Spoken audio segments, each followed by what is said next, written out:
Welcome to another episode of the 247 Real Talk podcast. I hope you had a great Labor Day weekend.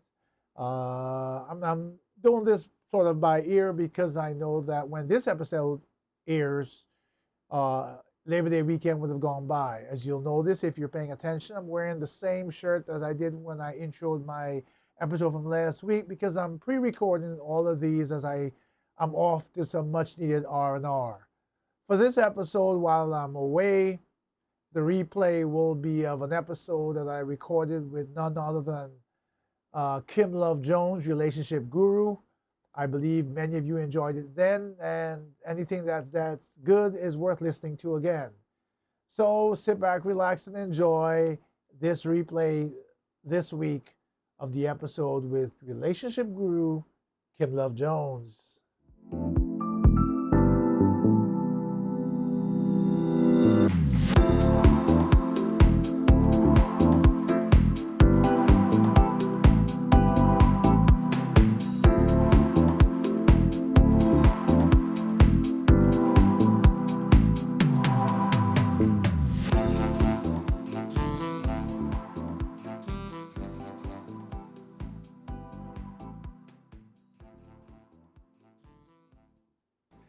So good evening, everyone. Good evening and welcome again. And do join me in welcoming my most gracious guest on the episode, Kim Love Jones. Kim, welcome to 247 Real Talk podcast.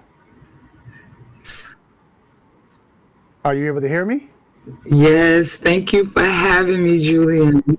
Yes, I can hear you just fine. Okay. Can you hear me? Yes, I can. It's such a pleasure to have you on the show. We spoke a bit before, and I know that my guests will be, my listeners will be extremely intrigued and pay attention to this. We chatted a bit about topics, and the amazing topic you came up with was the impact of social media on today's relationships and the pandemic of loneliness and the social economy. But before we get into that topic, why don't we start by you introducing yourself to my listeners? Oh, okay. My name is Kim Love Jones, and I am a certified life and relationship coach. And I help people heal from the heartbrokenness and the things that keep them in bondage and stop them from having healthy relationships. Okay. That's what I do. I've been doing this for approximately 15 years now. Fantastic. And I absolutely love it. I love it, Julian.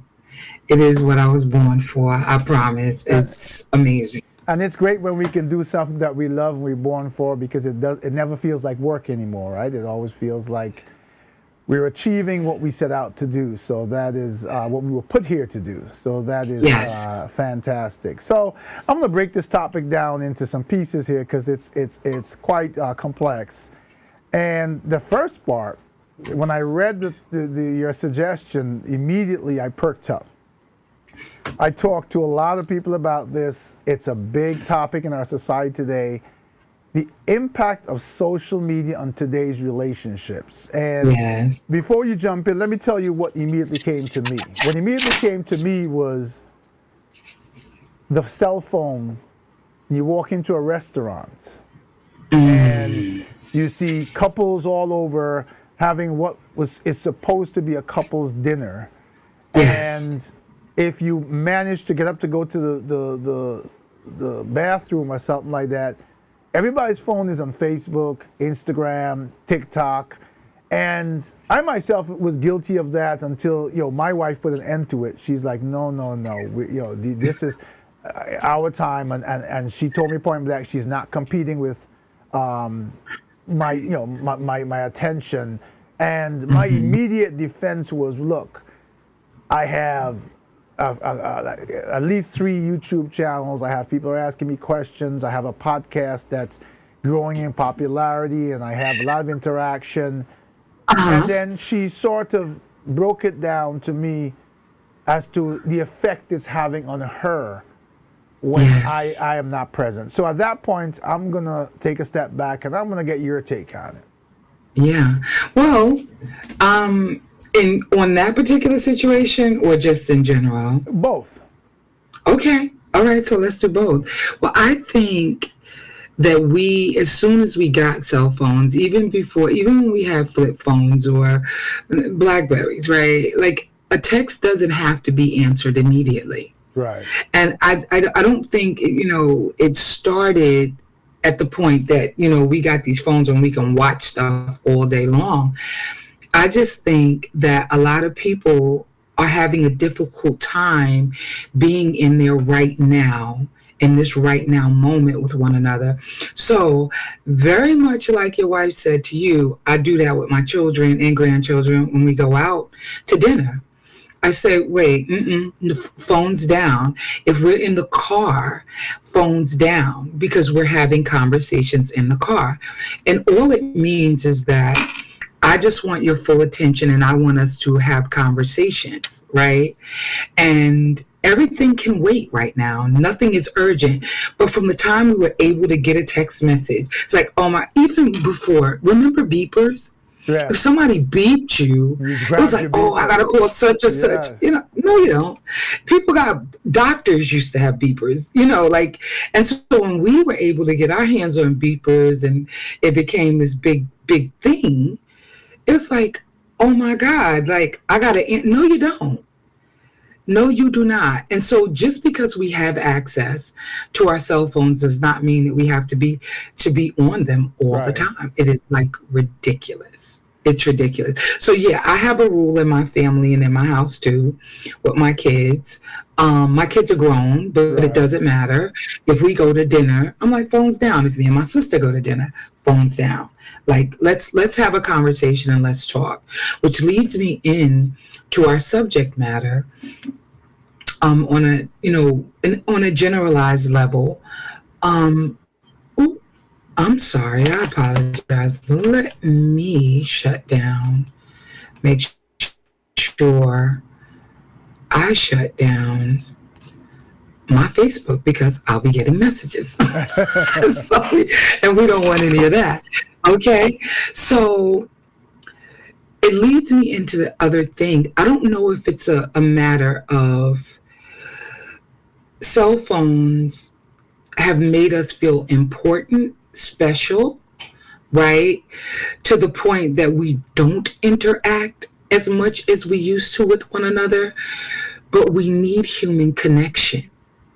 And sometimes we can find ourselves in our homes, in our caves, and we just want to be left alone because we'd rather scroll. And I think that that's problematic on so many levels because what we need more than we need a cell phone is we need real human interaction. Right. And so we are desperately craving that. And social media is wrecking relationships. Well, one of the things as you're speaking, I'm thinking and I'm reflecting. One of the things I recall too is for a while, I would have conversations with my wife. We could look back and say 2 weeks, and let me preface that by saying that we fixed a lot of this by recognizing what it was doing, right? But I remember having conversations with her, and the entire conversation was via text. And when we wanted to refer back to what was said, we had to go to our phones, right? I mean, and she would be in the next room. I'd be in my office, and it wasn't an issue of an issue between us where we were trying not to be. It had become so natural because my wife is an amazing gardener, for instance. She has YouTube channel. Shout out to Lifestyle by Malicia.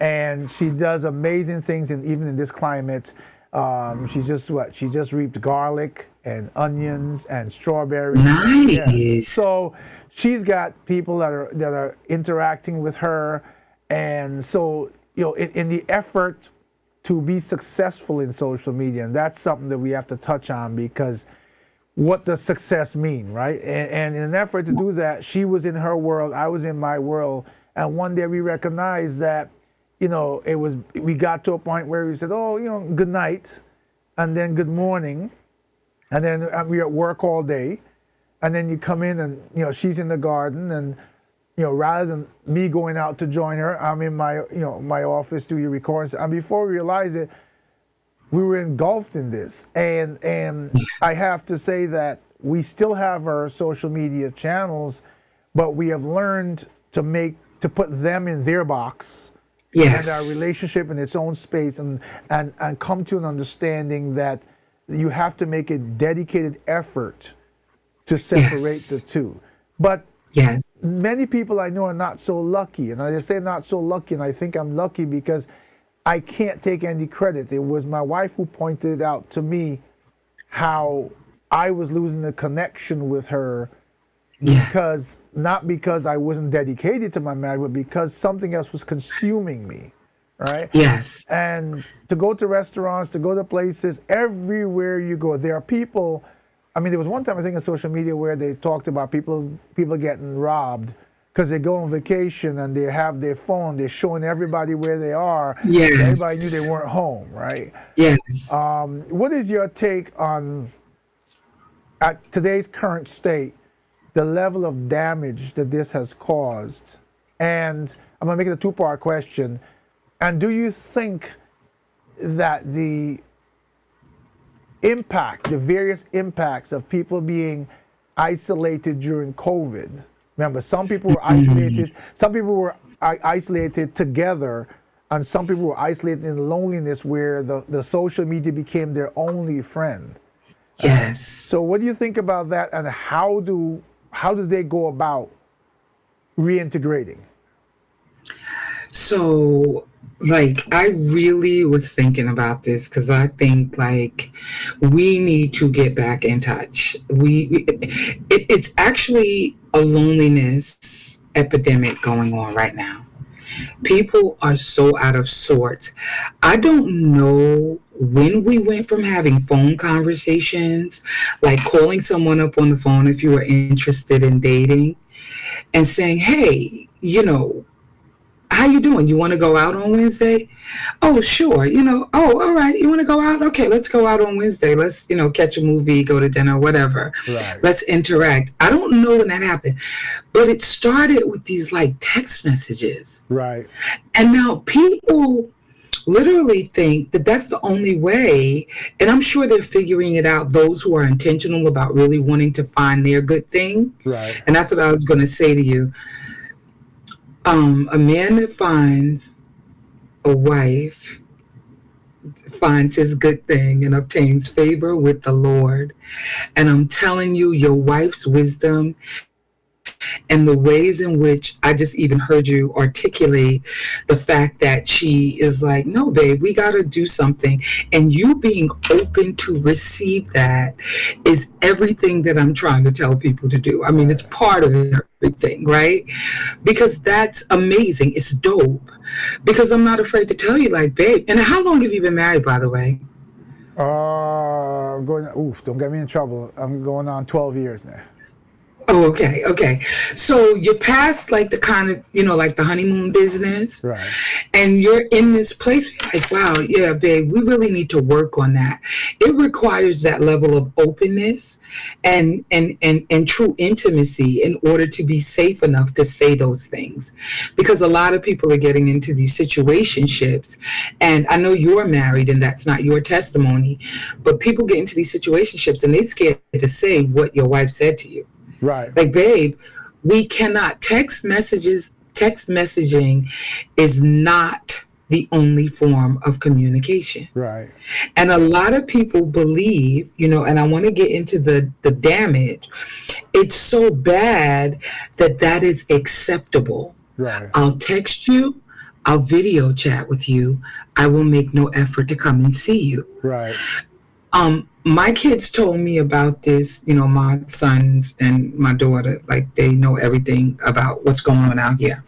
Told me about this website called like OnlyFans or something. Yeah, I've heard. I never been on it, but they're like, Ma, like men just pay to look at women's feet. Really? No, really. I'm like, are you serious? I said, oh, okay. I'm joking. I'm joking.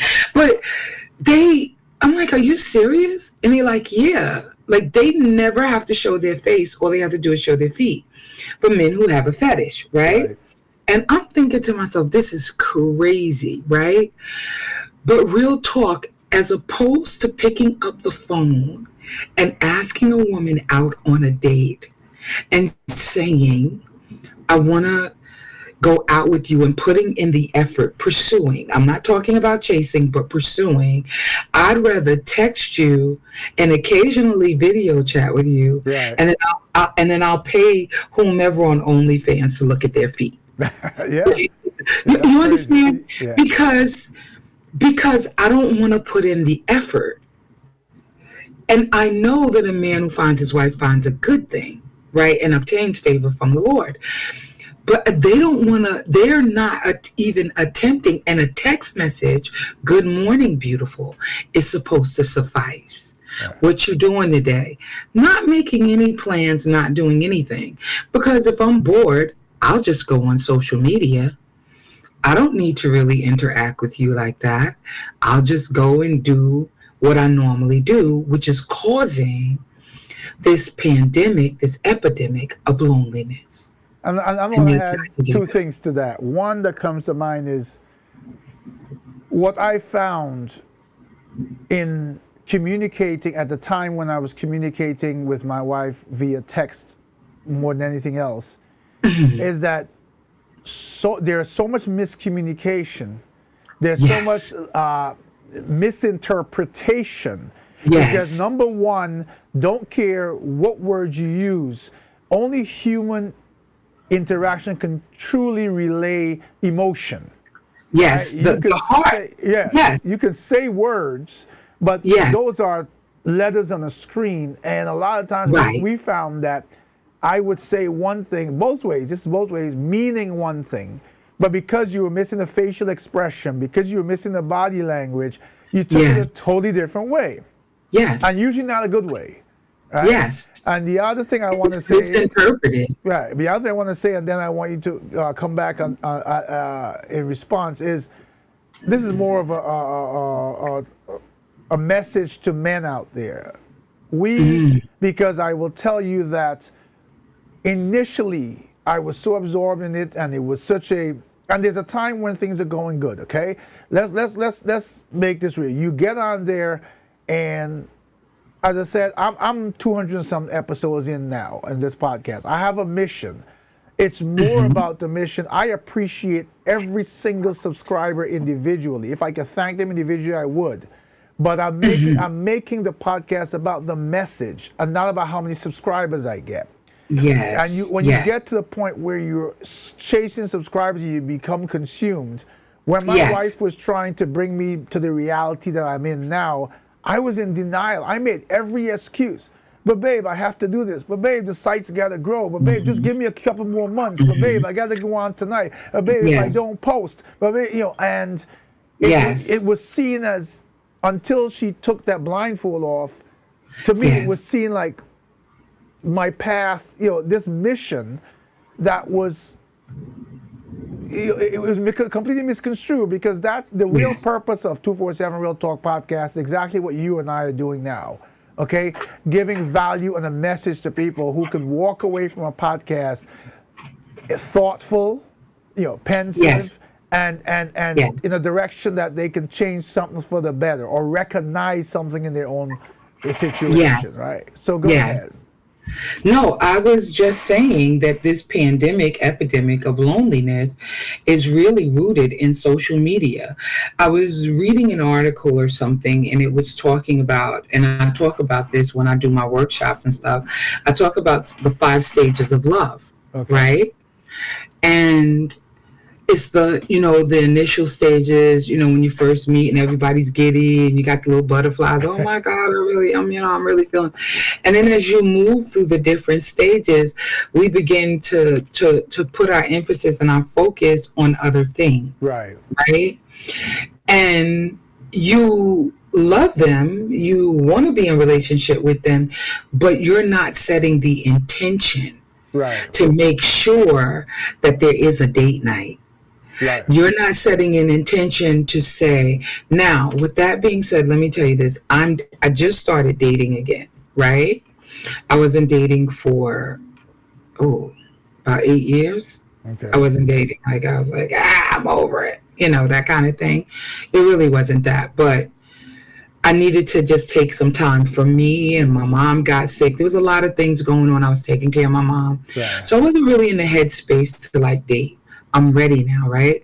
I started dating, but so that I will not get overwhelmed, and even including my business, including my coaching business, I have things scheduled out to fit around what I need for me. Right. And the one thing that I am sure of, a gentleman said to me a couple of days ago, he says, well, I see you're not responding because I'm doing what is it? The internet dating business. Online dating, I know online dating. Right. And the guy says, I said, because I have an allotted amount of time that I'm going to give to this every day. Okay. And even though I have set my intention to date, right, which is a fact finding, an interviewing process, if you will, I can only afford to allot a certain amount of time because it'll consume me. Right. And I've recognized that. So now the other part of this is the damage that it does when we're on social media. My algorithm is set up so I see certain things. Right. I don't see fighting. I don't see cursing. I don't see a lot of things that do not, that I don't jive with, right? It's set up, and it's set up individually to me. With that being said, a lot of people do not understand that they can go down a rabbit hole by clicking like on something that doesn't even have to be true. And you can spend a lot of your time, if you are not intentional about setting up a certain amount of time for social media, and to even respond to people's comments, right? You can go down a rabbit hole and find yourself just lost in the abyss. Like, wait, how did I get here? I look up and it's 3 hours later and I was supposed to cook dinner, or I was supposed to call somebody or make a business call, and I've been watching reels for the last 3 hours. Right. Like, I have to set my intention for my life around what it is that I want to see happen so that I can be successful. Maybe not in all areas at the same time simultaneously, but enough to say I've had enough and I need to bring my attention over here, right? I need to move from this and go to that. I want to interject there for a second, if you allow me. Because you made me think of something again, too. And it's something that I mentioned on this podcast several times. One of the things that I learned over the 200-something episodes was the struggle to get a positive message out there and what's actually consuming people on social media. Yes. I'll look at my numbers and I'll look at another channel. I'll listen to someone who can't pronounce, the grammar is horrible, but there's gossip, and they've got millions of subscribers. Yes. Right? Someone would rather listen to that, most of it not true or hearsay, rather than listen to you and I speak about something that can bring value to their lives. And it's saucy. It's saucy. Right. And I tell people all the time, I have several friends who have approached me after seeing my podcast and seeing the episode after episode and saying, I want to get into a podcast. And I'm saying, what do you want to talk about? You have to have, and they'll tell me. And one of the things I always tell them is, if you're doing something righteous and you're staying true to it, this is work. When you see someone on a podcast every week, you and I know in your business it has to be the same. You and I are not walking down the street with a cell phone going, hey, YouTube. No, we are planning episodes. We are planning content. We're meeting people. We are empowering people. We are researching to see what's affecting people. We are, right. And so it becomes a real challenge sometimes to build yourself up, or at least for me, at times when I'm tired and I have, I make sure I get an episode out. Like this episode right here will be released this Friday at 5 a.m. Every Friday I release an episode. And I have to build myself up, because it's like sometimes I have to remind myself that I'm not in competition with gossipers. I'm not in competition. I'm not in Right. competition with anyone. I'm trying to Right. bring value to life, and Right. I wish I could get 1 million subscribers who were serious about having serious conversations about Yes. empowering and betterment for a majority. And I'm Yes. sort of segueing to your last part where you talked about this social economy, and this social economy today is complex because we have we have distractions that are beyond even what you and I have been talking about. We have this political distraction. We have religious distractions. When I say distractions, things that we should be uniting behind are causing contention between us, and people are fueling Yes. that to get subscribers and taking away from value from your life because we're spending, where's my phone? We're doing like this all day following. And I don't know if it ever happened to you, but I've been in the case where before I got a grip on it, I followed and followed and followed and kept going, following what was going on. And then whomever was doing it, whatever was going on in their life, they ended abruptly.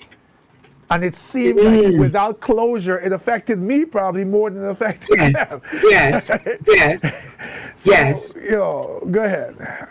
No, no, I'm with you. This social economy, it is so divisive, and and I wanted to share something with you that I had did some research on a while back. I was watching MSNBC. It is thundering and lightning here. Oh, If wow. anything happened, yeah, I mean, no, I'm surprised you can't hear the lightning, and you may not see the thunder because I have my ring light on, but it is. It might be You know. going on here too, but my in-home studio is pretty isolated. Oh, okay, Yeah. okay. Well, I'm sitting by the windows. Just I think I can hear the rain though. Something on you can here. hear the rain. Yeah, yeah. It's coming down like big drops. So anyway, people are so angry, Yes. and I mean, it is. I don't know I can't do anything about the rain. You No, hear no, it? it's a beautiful sound. That's nature. Oh, Yeah, okay, yeah, okay, yeah. okay. They are so angry and so bitter. And I believe that when we had to stay home for those 2.5, 3 years, whatever it was with this pandemic business, that caused people to really have to sit with themselves Yes. and now and in their relationships, right? And they found out that the person that they were building their life with, they didn't even like Yeah. and probably didn't have a lot in common with.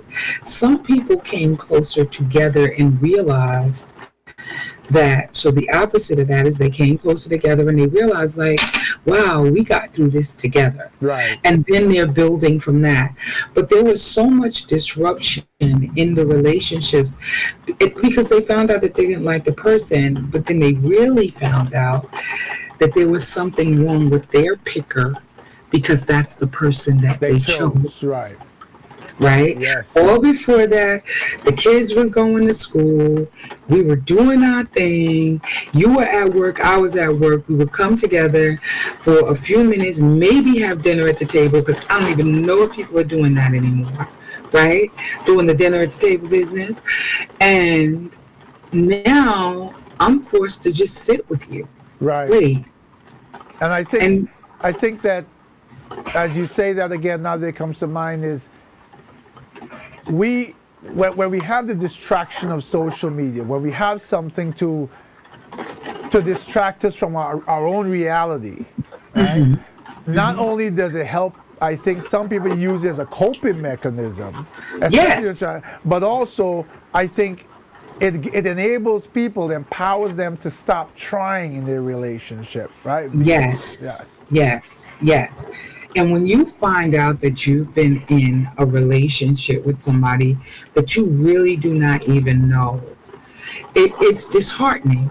And on top of that, we have the political climate. Yes. We have people who hate us Yes. just because of on another level. It's Yes. not the way that it was almost 8 years ago. right? It was, the pre that, the Right. pre the Obama years. Like Right. that was too much for people to handle the Obama years. And as a backlash, we get this other guy, right? Ooh. We get this other guy, right? And the divisiveness, the vitriol, the hatred, all of this. We are listening. I'm a political news junkie, sidebar, right? And I'm listening to this on a 24-hour news cycle in the middle of a pandemic. And it's hurtful. And for me, I'm in it by myself. So I'm trying to I just lost my mom. So, I lost her before the pandemic in 2019. Right.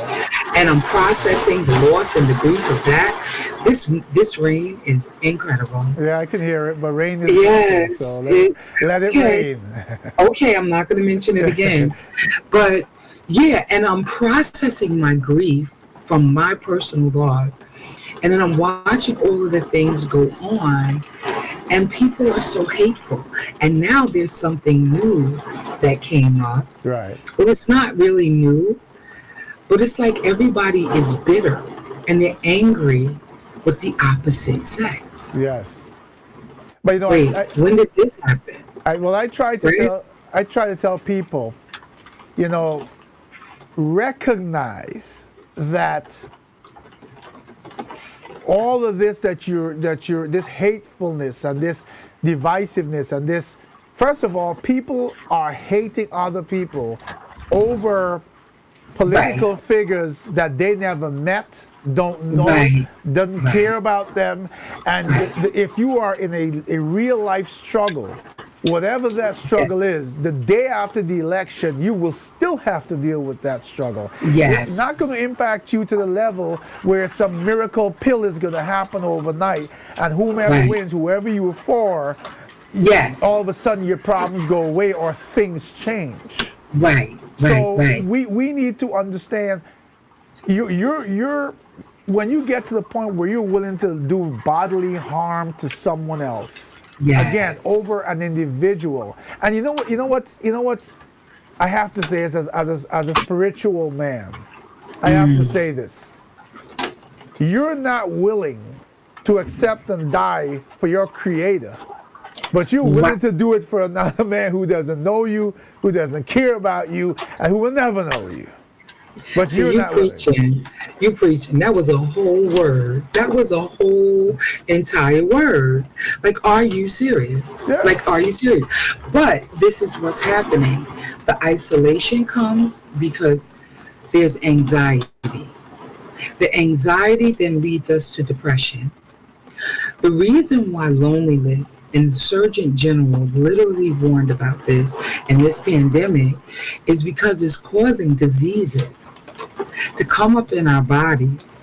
And as I was researching this a little while ago, and I went back to my research. It says that people who are lonely have a 50% higher risk of getting dementia. 29% higher risk of having heart disease. Right. 32% increase in the risk of having a stroke. Right. Because you will not partner up. Because you will not take care of yourself. Because you're allowing anxiety and depression. And then it's more suicide now than it's ever been. I've done a few episodes on that too, yes. Because of the disconnect. Yeah. Because when you are connected in a real way, we're not talking social media, right? When you're connected, it's everything that we need. People keep talking about money, houses, cars, and all the accoutrements that you can pile up inside of your home or your apartment.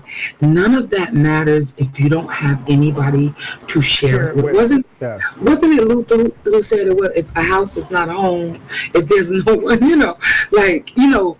it's a real truth. To build true intimacy, to have somebody that you can can speak your truth with, because truth builds trust, is the only thing that is really outside of God himself that is really going to sustain you. Right. But people are caught up in images and videos, and some of these things are skits, they setups, and it's leading to a lot of bitterness about what women do and about what men do. Right? And who men are, right?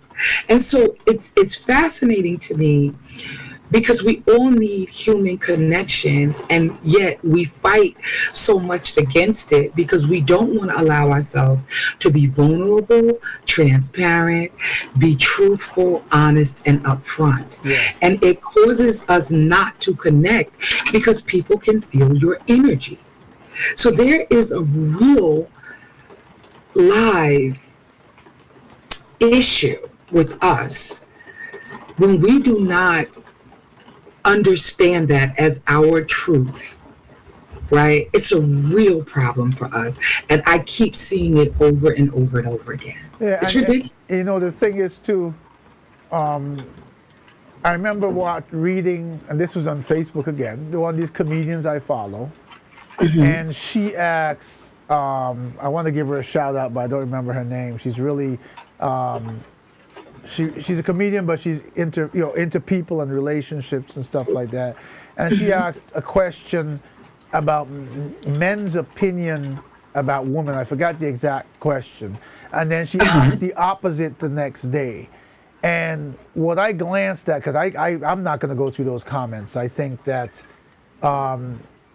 there's, when you open up that kind of question, you get the person who wants to be funny, so they're going to say something stupid. You get the person who is, this is why I saw the person who is so hateful, so angry, so bitter, that their answer doesn't come from thought or the question. It comes from an opportunity to excel.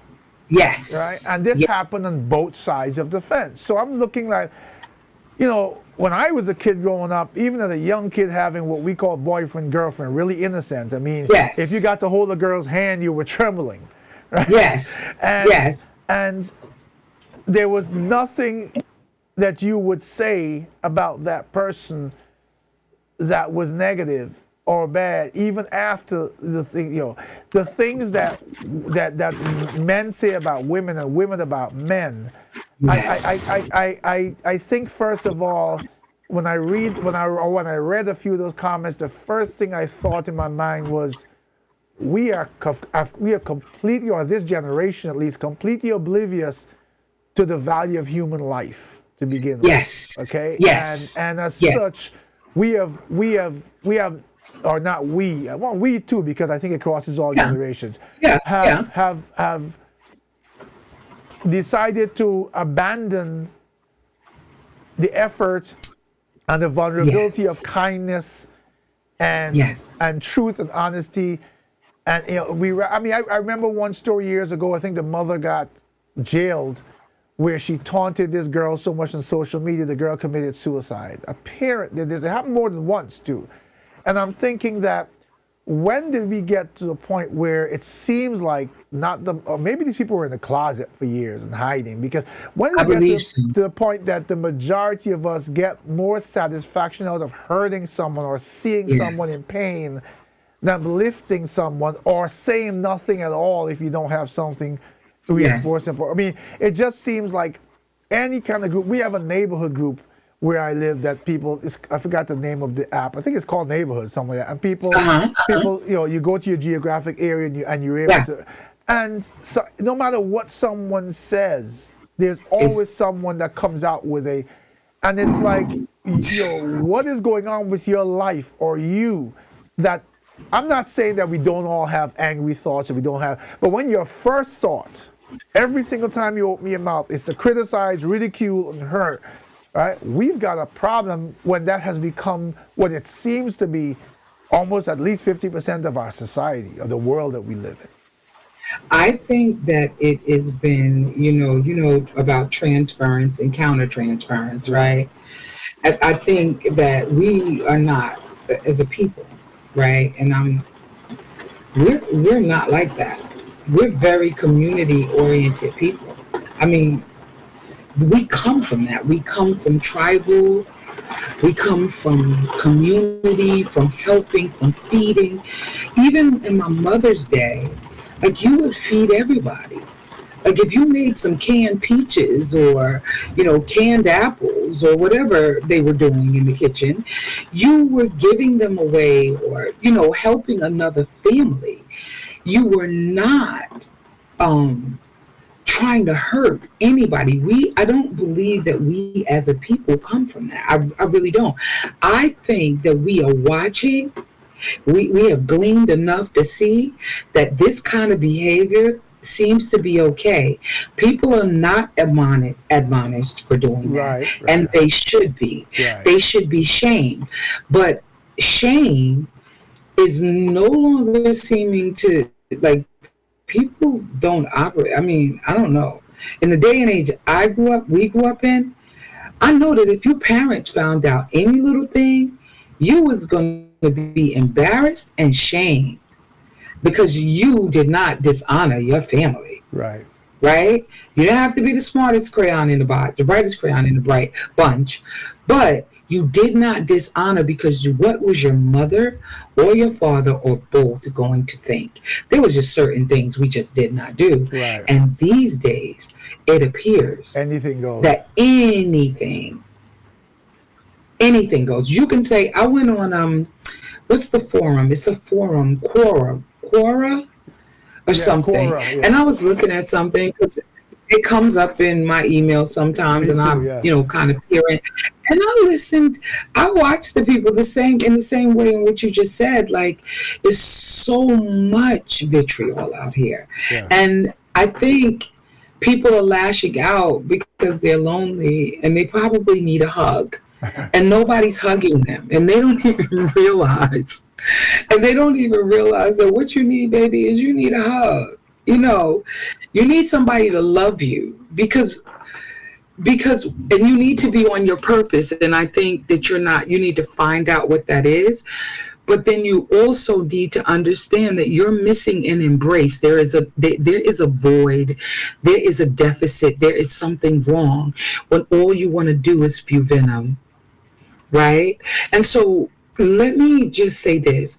There are some things you can do about the isolation and this loneliness. You can literally go out. Right. Like, I mean, oh my God, oh my God, really? I can go out the house. Yeah. How about that? How about join a group like meetups, Right. and just go out and begin to meet, join a walking group, Right. start going to the gym again. Right. Social things. Yes. Yeah. Outside of social media, because it's too much. Get in the car and drive to Walmart's, for crying out loud. Like, do something so that you could be around people and have a nice conversation. And sometimes you strike up a conversation at the grocery store with people, but we need social interaction like we need air to breathe. Yeah. Right? Yeah. And we have been conditioned. There are some people who are introverted and that's just not their thing. People got you, but you still can't because it'll lead you down a path of depression, anxiety, all kinds of health issues, because we are like, I don't want to be bothered with anybody. Like, really? Not anybody? I don't want. Did you hear? Let me ask you this question because I just heard about it. I'm slow on the uptake sometimes. Listen, it's a 4B or B4 movement, and it started in South Korea. No, what is that about? It apparently in South Korea it is this feminism organization, and they are refusing to get married. They're refusing to date. They are refusing to have sex, the women, with men. And they are saying no. And they say no 4 times. No to marriage, no to sex, no to dating, no to children. Right? And this thing has now entered into the United States, and it's also in Japan. And it said that there are not enough children. They don't even have enough children to fill up kindergarten classes. It started in 2019. Thought that that was so interesting. I wanted to just share that with you. I think it's either the 4B movement or the B4, either one, right? And it's coming over here to the United States. But if you think But go ahead. Go ahead. Finish. but in the United States, the reason why the women are doing it is because of women's rights, right? They're saying, oh, you're not going to treat us right? We are not doing this, and this, right? Those 4 things: no babies, no sex, no men, no dating, no marriage, whatever, right? And I thought that that was so interesting because I believe when we talked about the women tapping out, Right, but right, and making a decision like, yo, I'm going to, I don't know, but I think, and it leads to loneliness. but I also think that is a dangerous thing in many. As I think about, you just told me about it, I've never heard about it before, but I think that what if something like that spreads and actually, reaches is far-reaching, you're eventually reducing the population of the earth, right? Ultimately. Yes.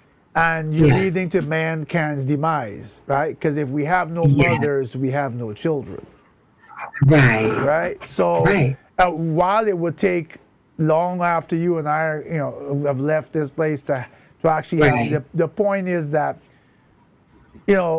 when you say it, it sounds crazy, but when I think about it more, it maybe it's just another manifestation of what biblically has been, of what man will do, mankind will do as we continue to degrade our existence as human beings. Yes. Yes. And so I don't want to come off to any of my listeners as I'm not picking a side here. I'm just saying that at the end of the day, for people who choose to go forth and multiply, so to speak, We should. right, and it still requires, however you do it, in vitro, the natural way, whatever, it requires both of us, right? It's Yes. not, so, but that is an interesting topic. You will have to, I guess we're going to have another episode because there's no way we can possibly cover what's going on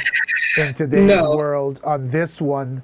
I'm looking at the clock ahead of me, and I know that if we continued, it would be, there needs to be a part B, and I am, Okay. that's my official invitation for you to come back for part B. But I always have to leave my guests with a last question for you to summarize. So as I think about our conversation now, what I'd like to say to you before we wrap this up is,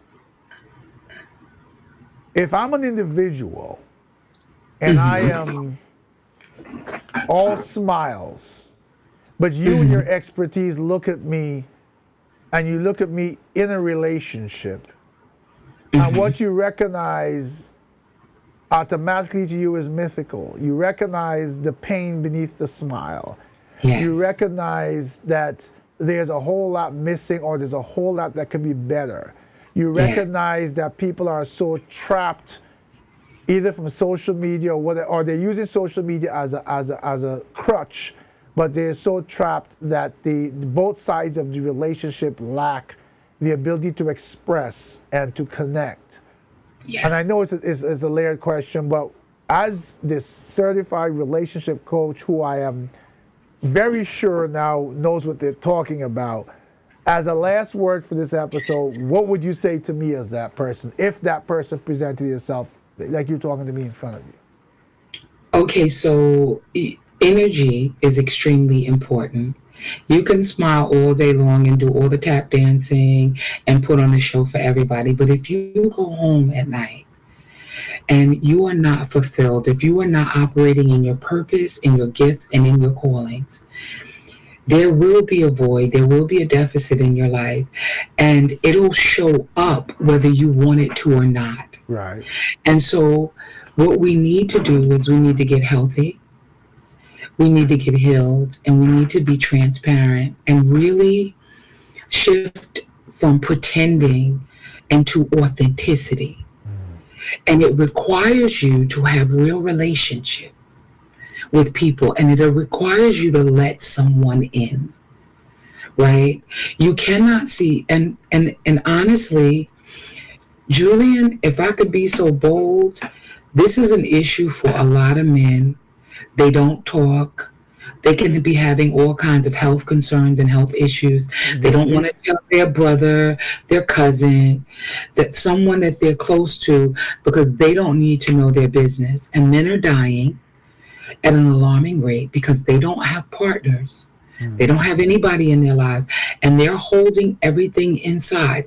So when I say that the risk, the heart attack, dementia, diabetes, strokes, depression, anxiety, and even suicide are a real thing for men. It's more prevalent in men because they hold everything in, because they don't trust.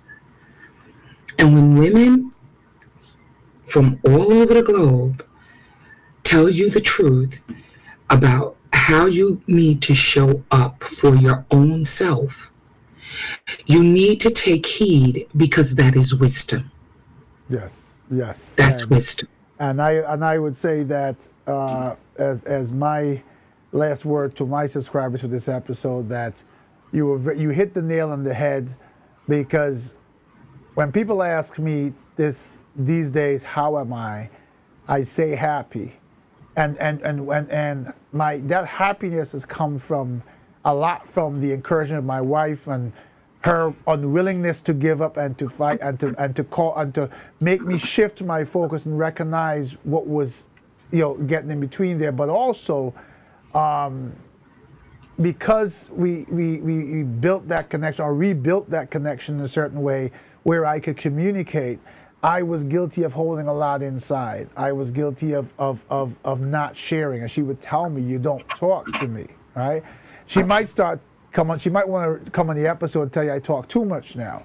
But the point is, I'll take it. I'm learning. I'm still not 100%. And I want to say this to, as you mentioned, men out there before we wrap this up. I want to say this to men. We as men, this world has created a fallacy, a myth of what a man should be and who he should be. I grew up with a father who was old school. He was a judge, and as such, he was a stoic person growing up, and I admire him. I gotta say, shout out to him. This January coming, he'll be 93. He still lives in his own. He's still, but he taught me strength. But what the world did was the world reinforced it in the wrong way. Yes. And so I got to the point where I wouldn't tell my wife when I wasn't feeling well. I wouldn't tell my wife when something was wrong. I wouldn't tell my wife when I had stress at work. And my excuse to her a lot of times was I didn't want to burden you with what I was dealing with, when she is saying, as your partner, you need to release that to me so that we can do it together.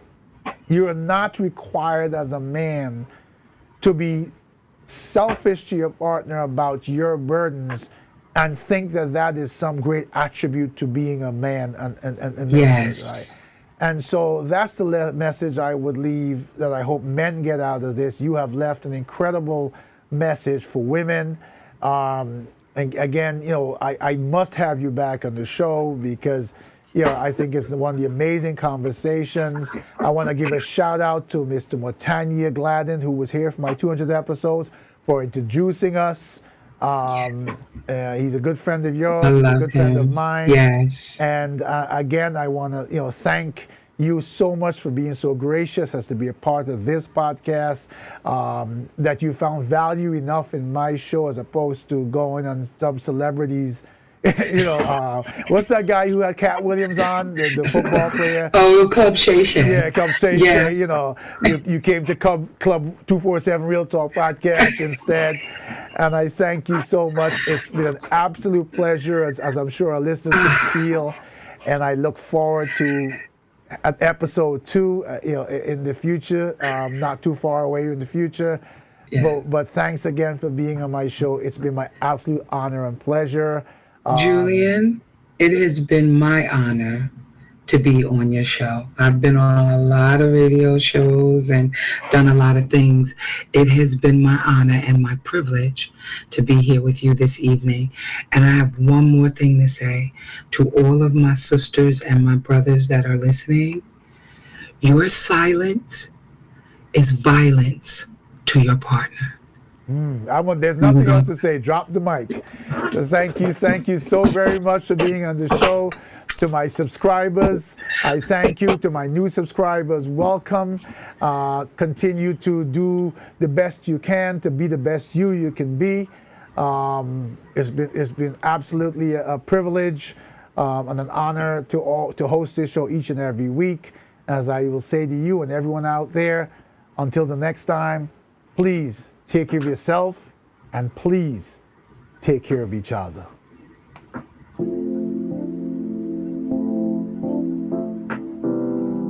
Oh.